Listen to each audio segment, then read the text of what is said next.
যাতে তৃণমূল নেতাদের আয় হয়, কি বলবেন? টাকা এবং নারী এই দুটো নিয়ে বিজেপি নির্বাচনে টিকিট বিক্রি করে, টিকিট দেয়, এটা ওদের দলের একজন প্রাক্তন সভাপতি বলেছে। রাজনীতিতে চিরকাল কেউ কারো শত্রু থাকে না, চিরকাল কেউ কারো বন্ধু থাকে না। আমরা যতই কোনো রাজনৈতিক দলকে কটাক্ষ করি, কুৎসিত ভাষায় আক্রমণ করি, যেমনটা ইতিমধ্যে আমরা দেখেছি যে তৃণমূলকে চোর চোর বলে ডিম ছোড়া হচ্ছে, তৃণমূলকে বিভিন্ন সময় ইডি সিবিআই রেড করছে বা পুলিশ গ্রেপ্তার করছে সেই সমস্ত চোর দুর্নীতিবাজ নেতাদের। বিজেপি সরকার ক্ষমতায় আসার পরেই এই সমস্ত ঘটতে শুরু করেছে। কিন্তু বাস্তবটা হলো, আমরা যতই তৃণমূলকে চোর বলি, আমরা যতই তৃণমূলকে চিটিংবাজ দুর্নীতিবাজ বলি, কিন্তু বিজেপির যে উপরমহলের নেতারা তারা মুখে এক কথা বলে এবং কাজে অন্য কথা বলে। বাস্তবটা হলো যে সেই সমস্ত চোর নেতাদের, যাদের দুদিন আগেও বলা হয়েছিল যে দলে নেওয়া হবে না, বিজেপিতে তৃণমূলীকরণ হবে না, কিন্তু বাস্তবে আমরা দেখতে পেলাম যে শ্রমিক ভট্টাচার্য নিজেই সেই সমস্ত তৃণমূলের নেতাদের, সেই সমস্ত এমপিদের নিজেই বিজেপির দলীয় পতাকা তুলে দিয়ে বিজেপিতে ঢুকিয়ে নিলেন।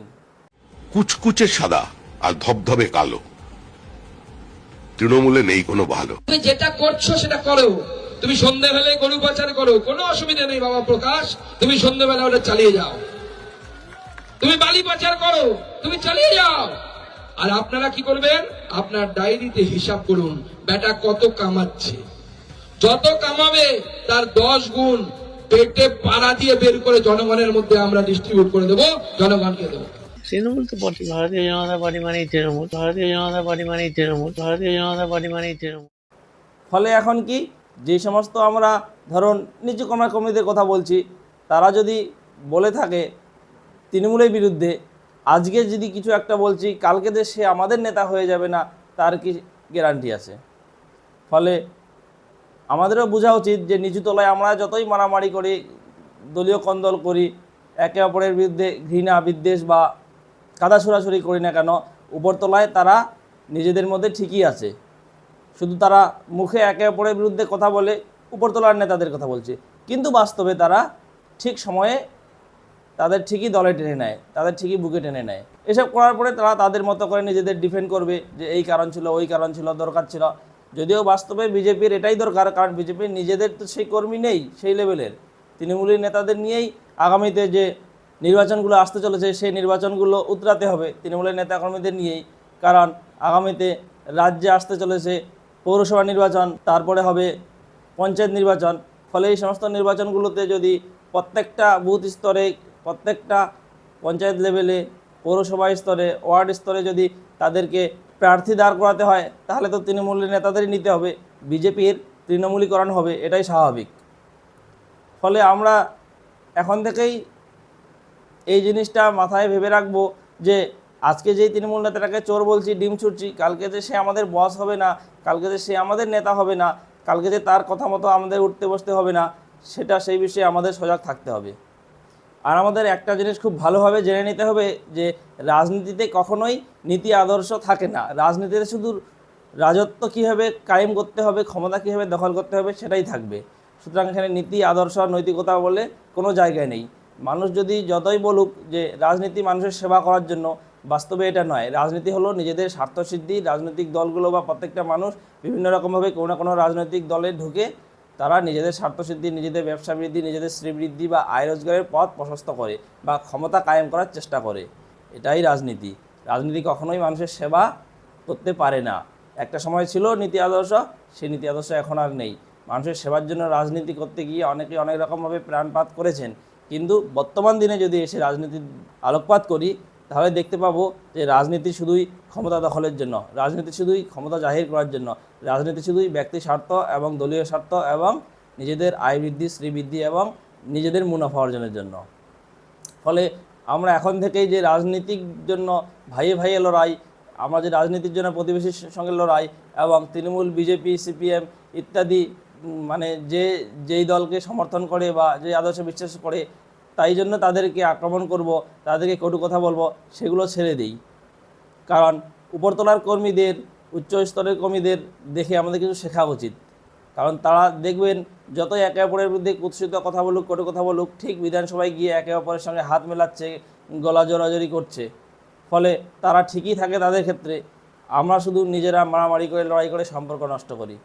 সুতরাং রাজনীতিতে নীতি আদর্শ ছুঁড়ে ফেলে দিয়ে যে বর্তমান একটা জায়গায় দাঁড় করিয়েছে রাজনীতিটাকে, ফলে আমাদের কাছে আর নিচুতলার কর্মীদের কাছে আর কোনো রকম আশা বা কোনো রকম ভরসা বলে কিছু থাকলো না।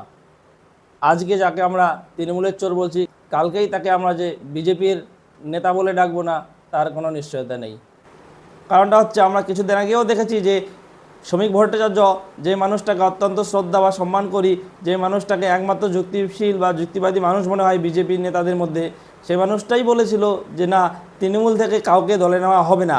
ভোটের জেতার সময়ে বলেছিল, ভোটের জেতার পরপরেই বলেছিল, এমনকি ভোটের আগেও বলেছিল তৃণমূল থেকে বা তৃণমূল যে একটা চোরের দল, তো সেই চোরের দল থেকে কোনো নেতা মন্ত্রীকে বা এমএলএ এমপিকে দলে নেওয়া হবে না।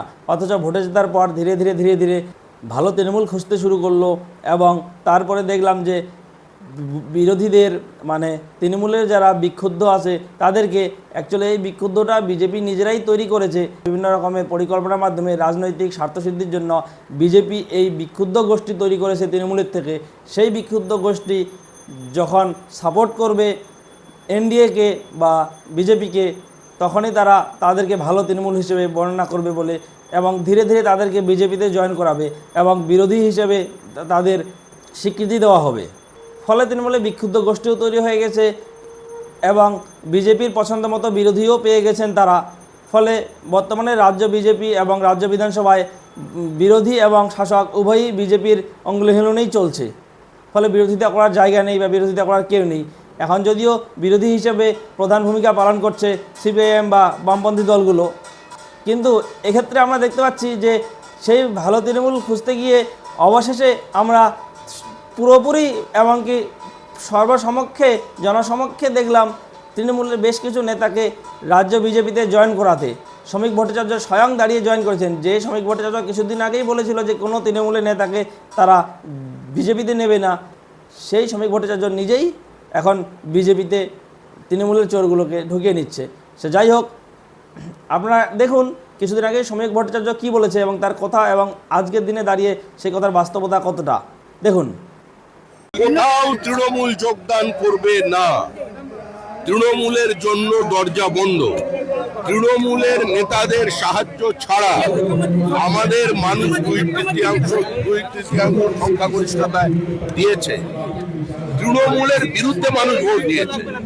আমরা নিচু তলায় প্রত্যেক বিধানসভায় চার্জশিট দিয়েছি, তো প্রত্যেকে প্রতিষ্ঠিত এবং মানুষের কাছে দখলদার দুর্নীতিগ্রস্ত সিন্ডিকেটের চালানোকারী বলে পরিচিত।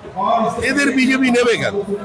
বিজেপির দরজা বন্ধ আছে, বিজেপির দরজা বন্ধ ছিল এবং আগামী দিনে বিজেপির দরজা বন্ধ থাকবে।